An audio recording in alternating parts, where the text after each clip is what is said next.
speech of His Majesty for this occasion is concerning the emblem. Glory to Word, glory to Son, glory to the Lord.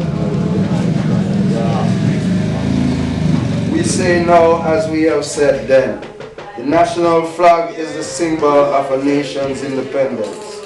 Our national flag was never cancelled, not even during the 5 years of the partial occupation of Ethiopia, because our valiant patriot under our orders courageously resisted the enemy.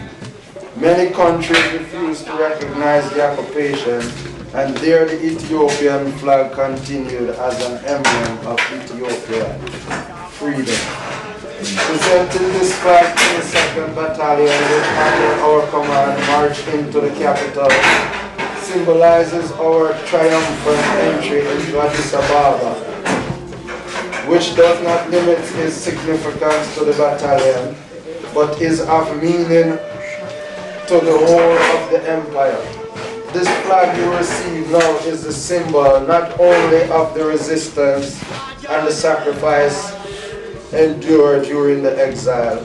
It is witness to the historic moment when we raised the Ethiopian flag at Omeda.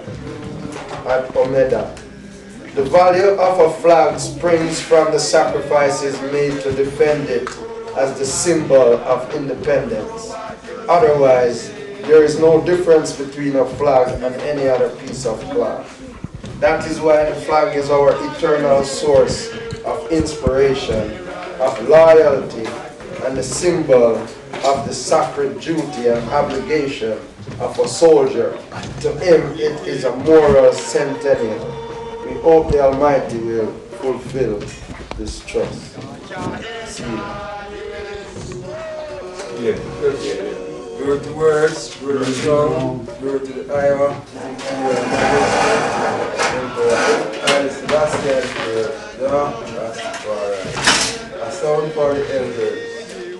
Elders of our community, basically our INCIENT, should bear in mind that they are the custodian of the customs and traditions of our community, of which the students should be mindful to establish to the modern education, to their modern education. And I must also remember the reality of why it's different today, it's different from the realities of yesterday. We'll go on again. I must also remember that the reality of today is different from the realities of yesterday. I must be mindful as we cannot turn the clock backwards. In this different world of today, I must strive to what I have set for ourselves to achieve. Change is the law of nature and the law of life. Peaceful resolution of dispute. This as it should be, for when brothers quarrel, as it happens from time to time, they come together and discuss the issues concerned in a very open manner and attempt to arrive at an amicable, agreed solution. That speech of His Majesty, where the H.I.M is concerned, is very important.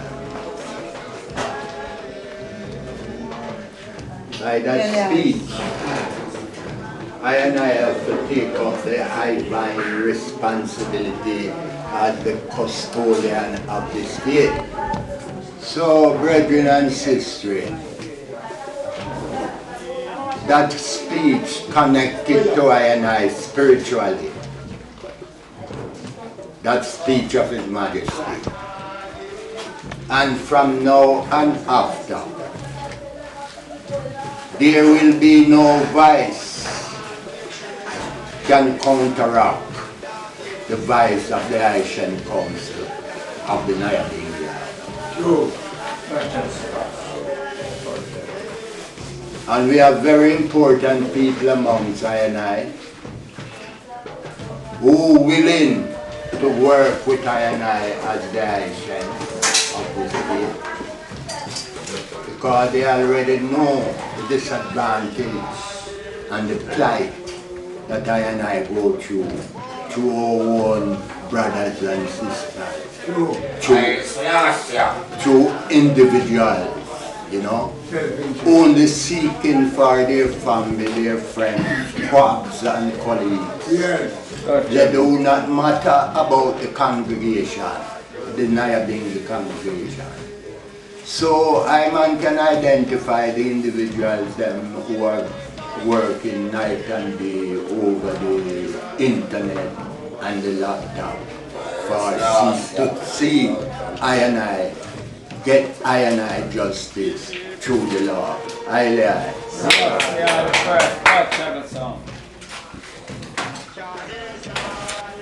First on the agenda, the South African delegation.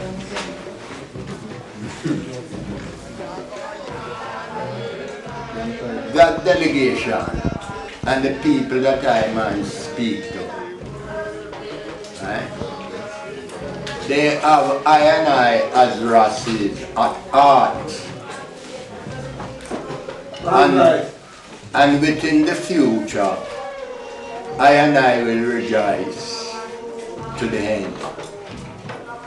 Because South Africa were underneath apartheid. When they were underneath their political struggle, they called for 3 volunteers. I were one of the volunteers. And when the brethren then called for the delegation, I did not go to South Africa. The priest and his son and a woman go on the delegation. Right? So whether war or peace, I volunteer my life as a Ethiopian to defend our cause. Don't care what it may be. See? Yet I and I does not come to fight against flesh and blood, but against principalities and powers in high and low places. Haile.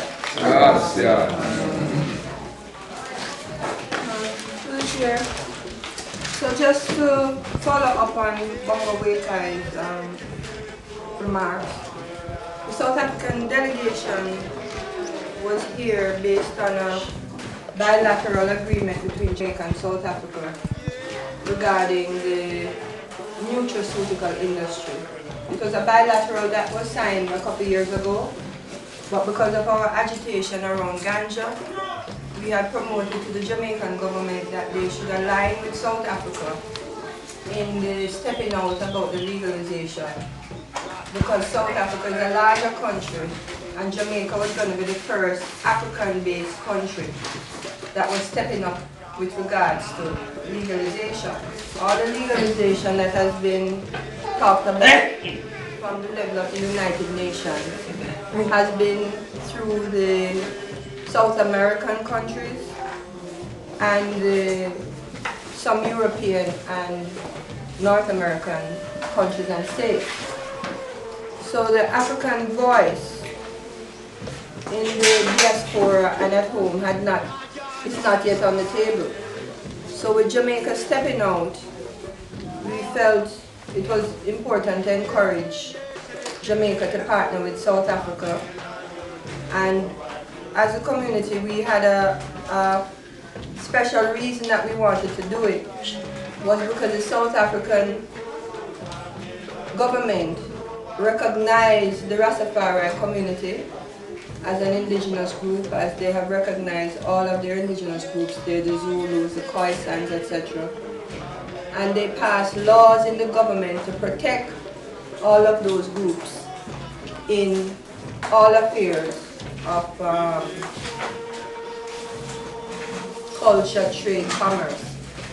So because the Rastafari are protected in South Africa and remain unprotected in Jamaica, we thought that it was important in stepping forward to have them be at the table with us. It worked out ironically because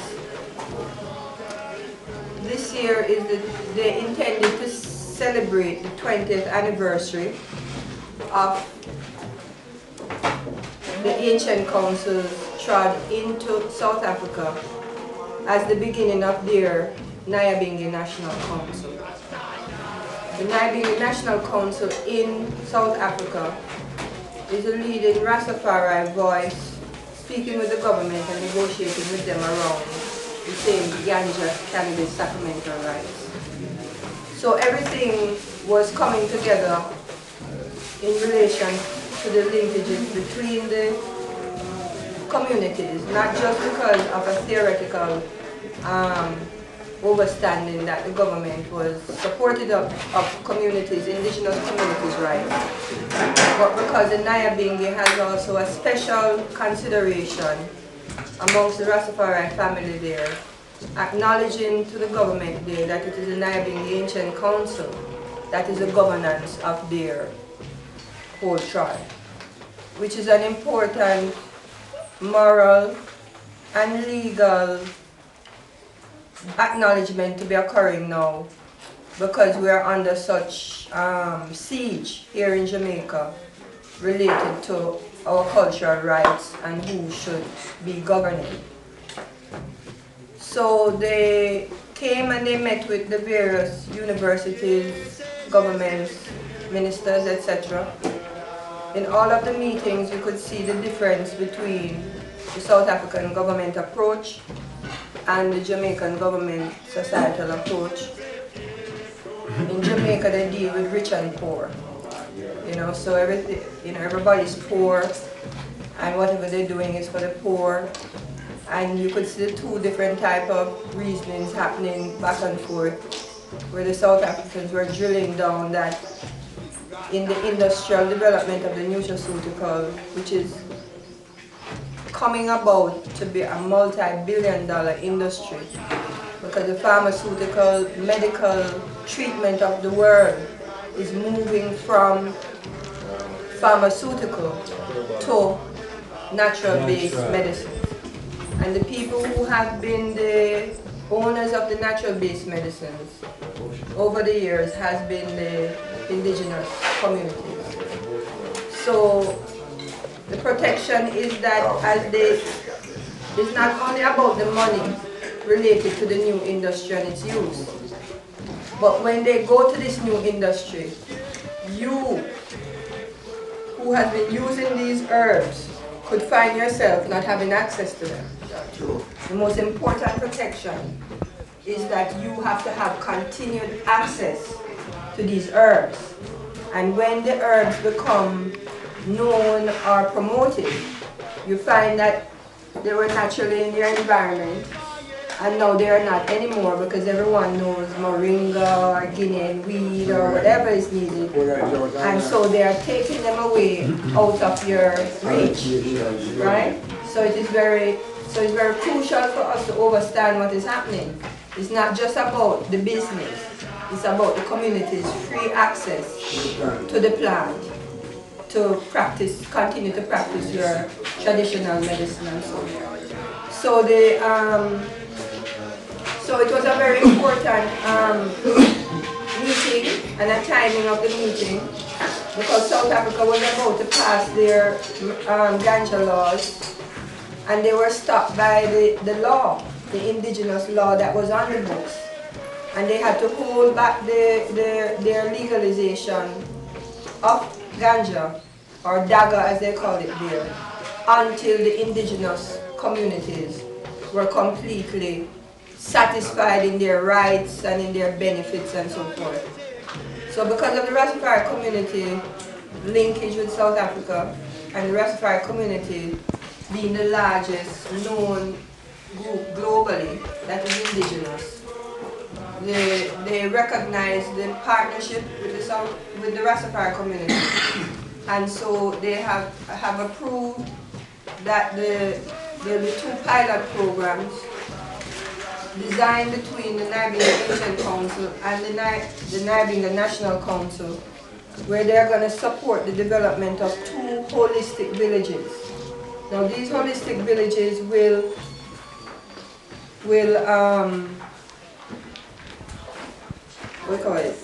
it will bring forward the knowledge in a defined space, right? Holistically, so that rather than it being general knowledge, it's going to be specific and owned by the Rastafari community. They're also going to do it for other traditional communities, but the first community that is going to benefit under the bilateral will be the Nyabinghi Ancient Council with the Nyabinghi National Council. Now the Nyabinghi National Council in South Africa is aware that the mission is repatriation, right?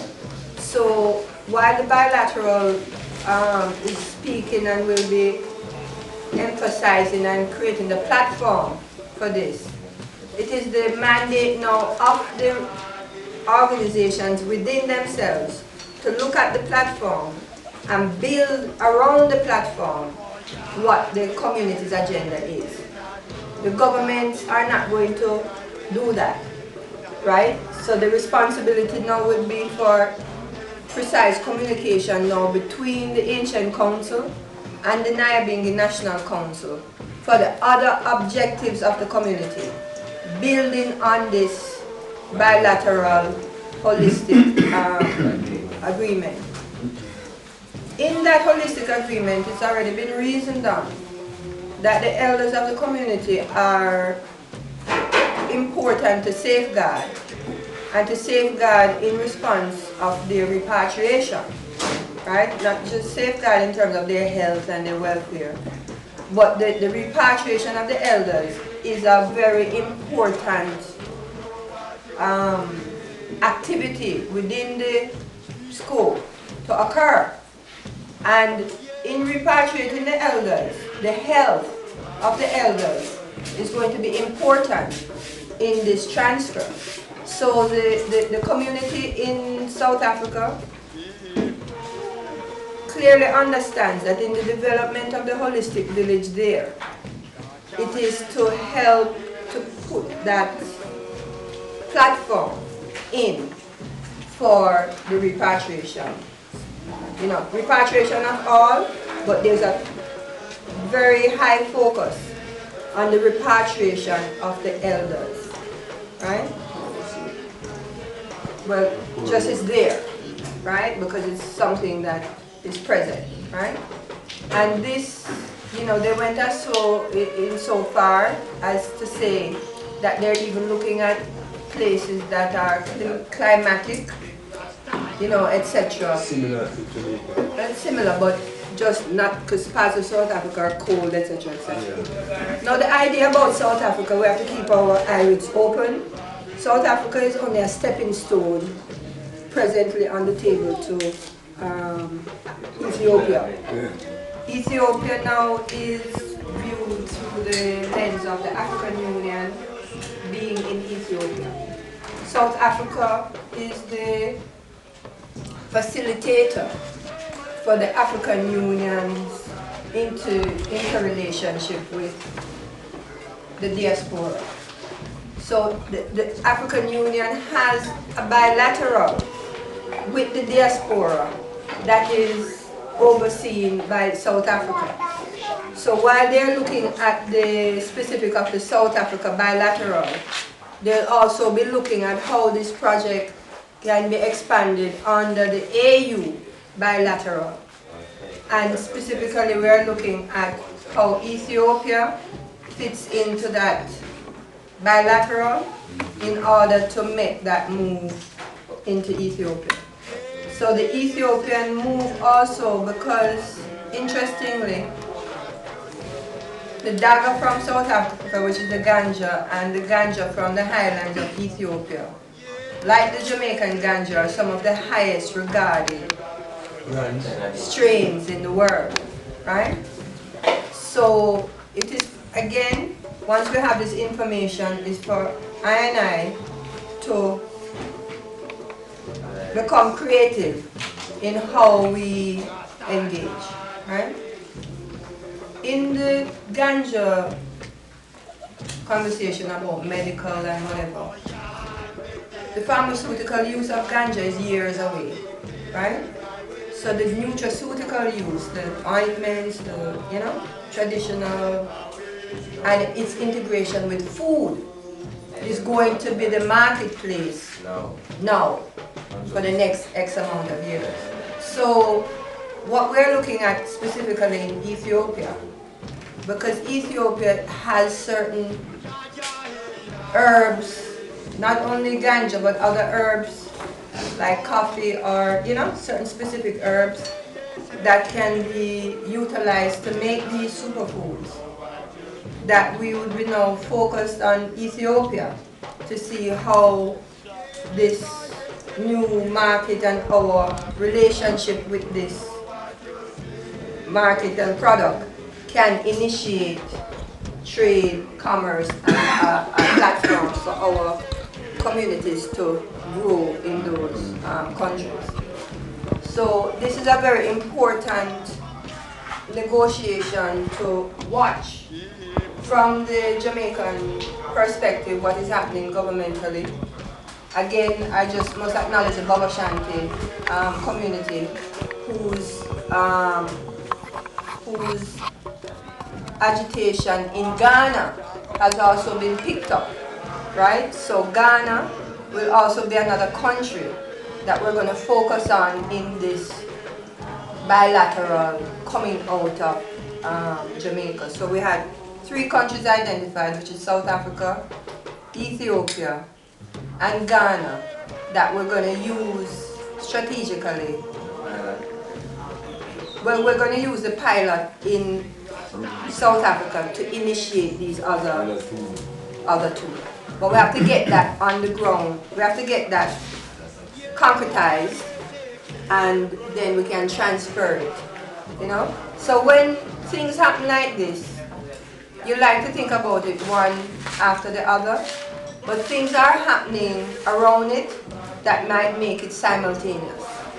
You understand? So even though you speak one after other, like in a sequence, things are moving in another level that might just spin it out, for whatever reason, right?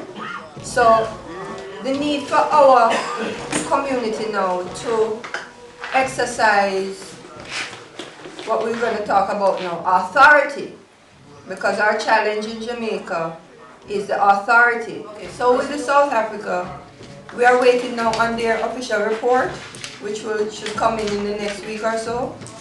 The Jamaican government is supposed to go there in November to sign off on the bilateral, and once that is signed off, then the actual projects can start being spoken of. But it is important now for the Nyabinghi Ancient Council to be communicating with the Nyabinghi National Council, in South Africa to, start that reasoning moving forward. RASTA